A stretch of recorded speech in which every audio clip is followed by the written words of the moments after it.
అయితే ఇంకా ఇంకొక అంశం, కొంతమంది కానిస్టేబుల్ అభ్యర్థులకు ఉద్యోగాలు వచ్చి ఆ తర్వాత కొంతమంది చిన్న చిన్న పెట్టి కేసుల ద్వారా వాళ్ళ ట్రైనింగ్కు పంపకుండా ఆగిపోయినటువంటి వాళ్ళు ఉన్నారు. అందులో కొంతమందిని పంపిన ఇంకా కొంతమందిని పంపలేదు.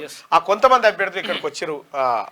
అన్వర్ అయాన్ ఇన్స్టిట్యూట్కి సంబంధించినటువంటి అన్వర్ మరి కొంతమందిని ఇక్కడ వాళ్ళ ద్వారా వచ్చి నిన్న సోమాజిగూడ ప్రెస్ క్లబ్లో కూడా నిన్న బషీర్బాగ్ ప్రెస్ క్లబ్లో కూడా దీనికి సంబంధించినటువంటి వివరణ ఇవ్వడం జరిగింది. సో ఈ అభ్యర్థులకు కూడా అవకాశం ఇవ్వాలనేది వాళ్ళు చెప్తున్నటువంటి మాట. మరి ఎవరైతే పోలీస్ రిక్రూట్మెంట్ బోర్డు ఉందో పోలీస్ రిక్రూట్మెంట్ బోర్డులో ఖచ్చితంగా ఈ నిర్ణయం జరగాలి, వీళ్ళు ఏం అన్యాయం చేశారు అనేది చెప్తున్నటువంటి మాట. వీళ్ళు చెప్పే దాంట్లో న్యాయం ఉంది, ఎందుకంటే అవన్నీ అక్విటల్ అయిపోయినటువంటి కేసులు. అంటే కోర్టు నిర్ధారించి కోర్టు నిర్ధారించి వీళ్ళు ఎలాంటి తప్పు చేయలేదని అక్విటల్ చేసిన తర్వాత వీళ్ళు నేరస్తులు కాదు, అంతకంటే కాదు. కాబట్టి ఎంతమంది మిగిలిన ఇప్పుడు యాక్చువల్గా ఏంటంటే 158 మెంబర్స్కి ఆర్డర్ వచ్చేసింది, క్లియర్ కూడా అయిపోయింది, వీళ్ళది మొత్తం క్లియర్ అయిపోయింది, మీరు ట్రైనింగ్ పోవచ్చు అని చెప్పి క్లియరెన్స్ ఆర్డర్ వచ్చింది. ఈ స్క్రీనింగ్ కమిటీ వేసి స్క్రీనింగ్ కమిటీ 158 మెంబర్స్కి అయిపోయింది. వీళ్ళది ఏం లేదు, సమస్య లేదు. వీళ్ళది జస్ట్ ట్రైనింగ్ పోవాలి. ఇప్పుడు training already civil training already start అయిపోయింది. ఇప్పుడు టీఎస్ఎస్పీ వాళ్ళది మొన్న రీసెంట్గా స్టార్ట్ అయితే ఈ 158 మెంబర్స్లో ఆల్రెడీ 80 మెంబర్స్ వాళ్ళని కూడా ట్రైనింగ్ వెళ్ళిపోయారు. ఇప్పుడు మిగిలిన వాళ్ళు మాత్రమే వీళ్ళు ఉన్నారు, 78 మెంబర్స్ ఏమో మిగిలి ఉన్నారు. వీళ్ళు ట్రైనింగ్ పోవాల్సిన వాళ్ళు. ఇదొక సమస్య. ఇప్పుడు వీళ్ళకు నిన్నటి నుంచి మెమో వస్తుంది. నిన్న కూడా ఒక మెమో వచ్చిందట, మీకు 9 నెలల తర్వాత ట్రైనింగ్ ఇస్తామని చెప్పి వచ్చింది. ఎందుకు ఇంటర్నల్ గా ఒక్కొక్కరికి ఇండివిజువల్ గా పంపిస్తారు. ఇప్పుడు నిన్న కృష్ణన్న కూడా దీని మీద చాలా పెద్ద ఎత్తున ప్రెస్ మీట్ అయింది. రాబోయే రోజుల్లో కూడా దాని మీద గట్టిగా చేస్తామని చెప్పి కూడా అనుకుంటున్నారు. విషయం ఏంటంటే అన్న, సేమ్ నోటిఫికేషన్ ఒకటిసారి పిల్లలు సెలెక్ట్ అయ్యారు, చిన్న మాస్క్ పెట్టలేదు, రాంగ్ రూట్ లోకి పోయిండు, ఇలాంటి కేసుల వల్ల కూడా వీళ్ళని ఆపేశారు. ఇప్పుడు కేసు గ్రావిటీని చూసి అట్లీస్ట్ గవర్నమెంట్ ఉద్యోగాలు గతంలో పోస్కో లాంటి కేసుల్లో కూడా అయిపోతే ఇచ్చేసారు. అది కూడా జరిగింది. ఇప్పుడు కూడా సరే ఆ స్క్రీనింగ్ అనేది చేసిర్రు, ఓకే, దానికి మేము అడ్డుపడలేదు, ఖచ్చితంగా చేయాలి కూడా.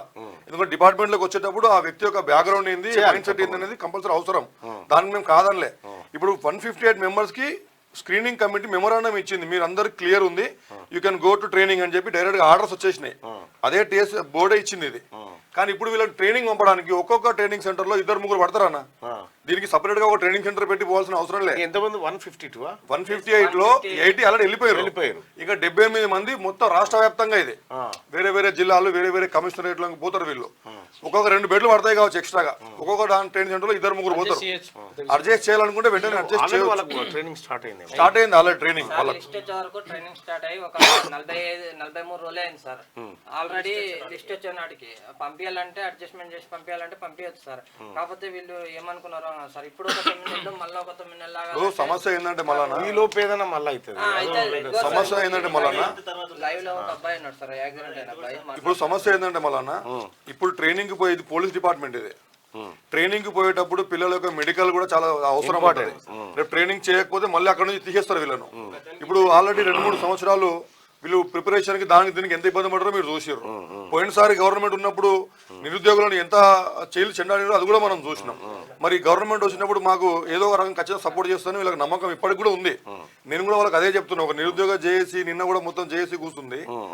మీరు కూడా ఆల్రెడీ చెప్పారు, అన్న ఏ సమస్య ఉన్నా ఖచ్చితంగా మేము మాట్లాడతాం, అలాంటిది ఏమి లేదు, నిరుద్యోగుల పక్షాన ఎప్పటికి ఉంటా అని చెప్పారు.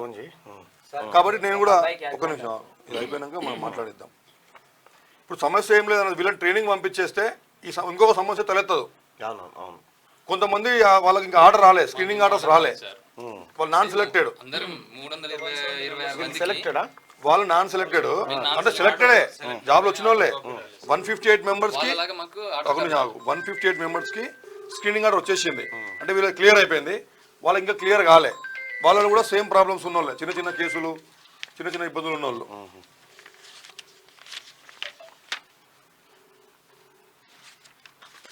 326 మందిలో కొంతమంది క్లియర్ చేసి కొంతమందిని ఆపేసారు సార్. మీరు పోయి అడిగితే ఏమంటున్నారు అధికారులు?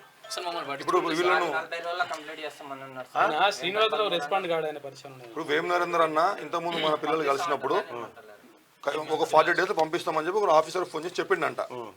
అక్కడ వాళ్ళు పంపిస్తామని చెప్తారు, వీళ్ళకేమో ఇప్పుడు మెమోలు వస్తున్నాయి, నెక్స్ట్ ట్రైనింగ్ పంపిస్తాం, లేకపోతే నెక్స్ట్ 9 months తర్వాత పంపిస్తాం.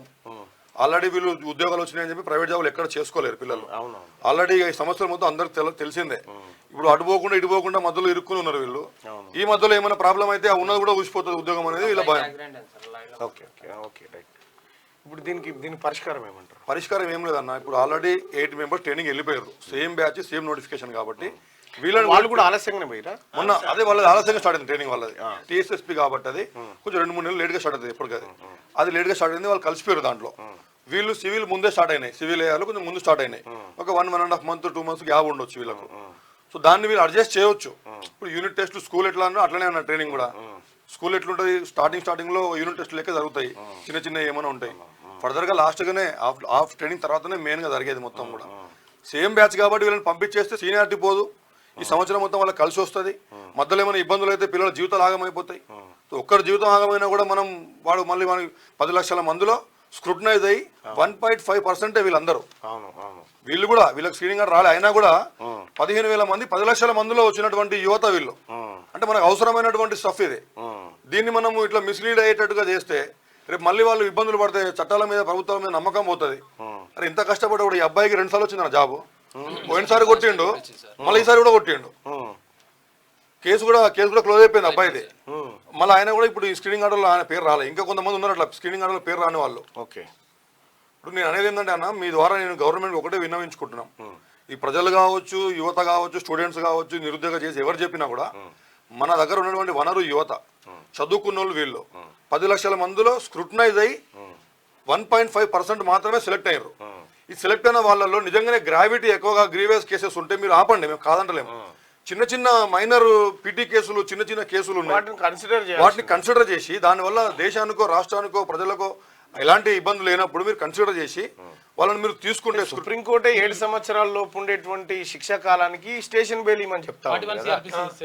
అది సుప్రీంకోర్టే అంతవరకు కన్సిడర్ చేయొచ్చు అంటుంది. కాబట్టి ఏదో ప్రామాణికం తీసుకొని వీళ్ళని చిన్న కేసులు ఉన్న వాళ్ళని కన్సిడర్ చేయడంలో ఎలాంటి తప్పులేదు. చాలా పెద్ద రాష్ట్ర ప్రభుత్వం అలాగే రిక్రూట్మెంట్ బోర్డు ఏదైతే ఉందో రిక్రూట్మెంట్ బోర్డు కూడా వీళ్ళకి తక్షణమే వీళ్ళని ట్రైనింగ్కు పంపి వీళ్ళ సర్వీస్ లాస్ కాకుండా మళ్ళీ 9 నెలల కాలం వెయిట్ చేస్తే ఈ మధ్యలో ఏదైనా జరగని పొరపాటు, ఏం పని చేసుకోలేడు, ఎవడన్నా ఎక్కడ గీసులో ఏదో ఇరిగితే లేదో కథ అయిపోతుంది. కాబట్టి ఆ పరేషాన్ కాకుండా రిక్రూట్మెంట్ బోర్డు చర్యలు తీసుకోవాలని చెప్పి క్యూన్యూస్గా తీన్మార్మలన్నగా నేను కానీ మేమంతా కానీ డిమాండ్ చేస్తూ ఉన్నాం. దీనికి సంబంధించి నేను కూడా అధికారులతో మాట్లాడాను. ఖచ్చితంగా మాట్లాడాలి. చేయండి బాయ్, చేయండి సార్. కొంచెం మా దృష్టి మా సమస్యని వాళ్ళదైనా మాదైనా సీఎం దగ్గరికి తీసుకుపోండి సార్ మమ్మల్ని ప్లీజ్ సార్. సార్ మేము తిరగని వాళ్ళు అంటూ లేరు సార్. మాక్సిమం గవర్నమెంట్ అందరినీ తిరిగినాం, అందరి దగ్గర పోయినా అందరి కాళ్ళు పట్టుకున్నాం, చేతులు పట్టుకున్నాం. ఇక ప్రతి ఒక్కరిని ఇప్పుడు నేను నా వంతు ప్రయత్నం బహుశా నేను న్యాయం జరుగుతుందని అనుకుంటున్నాను. మీరు న్యాయం చేశారని మేము ఇక్కడ మాలాగానే శిక్షణ వాళ్ళకి కొంతమందికి వచ్చేసినాయి సార్. మాకు కూడా మేము కూడా కోర్టు నుంచి క్లియరెన్స్ తీసుకొచ్చిన 300 మంది ఉండే ఒకటే సార్ డివైడ్ చేసేసిండు. అందరూ ఒక దగ్గర ఉండకోకుండా జస్ట్ డివైడ్ చేసేసి వాళ్ళేమో ట్రైనింగ్ పంపించలేదు, మాకేమో ఆర్డర్ చేయట్లేదు. ఓకే, మాకు లిస్ట్ ఉందో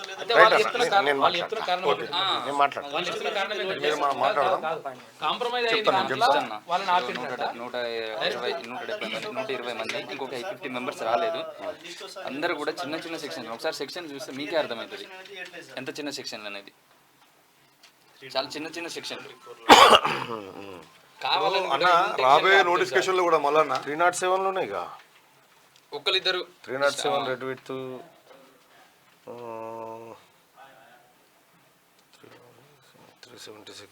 కొన్ని గ్రీవియస్ ఉన్నాయి. ఓకే, మేము దాన్ని ఏమంటలేం. ఇప్పుడు 290 చిన్న కేసులు కూడా ఉన్నాయి. ఇప్పుడు కొన్ని కేసులు ఆల్రెడీ అక్విటల్ అయిపోయినాయి. ఇప్పుడు చూడు 324, 506 ఎక్కడైనా చిన్న గొడవ అయితే జస్ట్ నెట్టేసిన 324 చేస్తారు. ఇప్పుడు దాన్ని కూడా అక్విటల్ అయిపోయింది మళ్ళీ ఈ అక్విటల్ ఇక్కడ. సో ఇలాంటి ఏంటంటే చిన్న కేసులు అక్విటల్ అయినాయి ముఖ్యంగా. ఒక్కొక్కరు 2-3 నోటిఫికేషన్ నుంచి కొడుతూనే ఉన్నారు సార్. ఉండి కూడా పోలేకపోతారు. ఇవి చేయాల్సిందే. ఇప్పుడు ట్రయల్ లో ఉన్నాయి, ఆపినా పర్లేదు అన్న, ఇబ్బంది లేదు. అక్విటల్ అయిపోయినాయి, కేసు క్లోజ్ అయిపోయింది. మీరు అడగడం కరెక్టు, అది చేయాల్సింది. రాష్ట్ర ప్రభుత్వం కూడా అలాగే తెలంగాణలో పోలీస్ రిక్రూట్మెంట్ బోర్డు కూడా ఒకసారి ఆలోచించుకొని ఎవరికైతే వాళ్ళు కూడా చెప్తా ఉన్నారు సివియర్గా ఉన్నటువంటి కేసుల విషయంలో మీరు ఆలోచించుకోండి, తప్పేం లేదు. కానీ చిన్న కేసులకు అక్విటల్ అయినటువంటి వాటి విషయంలో కూడా ఇంతే పట్టుతో ఉండకుండా వాళ్ళకి అవకాశం ఇస్తే వాళ్ళు ఏమైనా పరివర్తన మార్పాలంటే సపరేట్ క్లాస్ పెట్టి చెప్పు. గత 3 సంవత్సరాల నుంచి కూడా పరివర్తన మార్పు తేవాలనుకుంటే ఏదైనా ఒక ప్రత్యేక క్లాస్ పెట్టైనా చెప్పు. కేవలం వీటి కోసం అనే ఇప్పుడు అన్న వాళ్ళు పరివర్తన అయ్యారు కాబట్టి సంవత్సరాల తరబడి కూర్చొని చదువుకుంటూ ఉద్యోగాలు సాధించారు. ఇప్పుడు ఆల్రెడీ వాళ్ళు ప్రూవ్డ్, వాళ్ళ గురించి మళ్ళీ మనం వాళ్ళ క్యారెక్టర్ను ప్రూవ్ చేయాల్సిన అవసరం లేదు. 10 లక్షల మందిలో వచ్చిన వాళ్ళు కాబట్టి దయచేసి అదొక విషయం అన్న. ఇంకొక విషయం కూడా మీ ద్వారా నేను కోరుకుంటున్నా, రాబోయే నోటిఫికేషన్లో కూడా ఈ చిన్న మైన్యూట్ ఏమైనా చిన్న కేసెస్ ఉంటే వాళ్ళని ఇట్లా ఆపి మళ్ళీ డివైడ్ చేసి ట్రైనింగ్ అక్కడ అయిపోతుంటే, లాస్ట్ టైం వాళ్ళు ఏం చేసారు, ట్రైనింగ్ ఇష్టం వచ్చినట్టు చేసారు. ఒకరికి ఆర్డర్ ఇచ్చేసారు, జియో 46 ఏమో అక్కడనే ఉంది, వీళ్ళేమో డైరెక్ట్ రిజల్ట్ ఇచ్చేసారు. కావాలని విభజించి మొత్తం అందరూ గందరగోళం చేసేసి ఏదో ఒక రకంగా ఆపాలి. ఎలిమినేషన్ మెథడ్ పాటించారు అన్న వాళ్ళు. ఎట్లా దీన్ని సాల్వ్ చేయాలని చూడలే. అవును, ఆ మెథడ్ ని ఇప్పుడున్న గవర్నమెంట్ ప్రజాప్రభుత్వం అంటారు కాబట్టి ఖచ్చితంగా నమ్ముతున్నాం. కాబట్టి మీరు కూడా ఖచ్చితంగా అన్న ఏదో కూడా చెప్తున్నారు కాబట్టి నేను ఇక్కడ దాకా వచ్చినా. తప్పకుండా నా దృష్టికి వచ్చింది. TSL ఈవినింగ్ లో మాట్లాడి మీకు ఒకసారి మాట్లాడినా.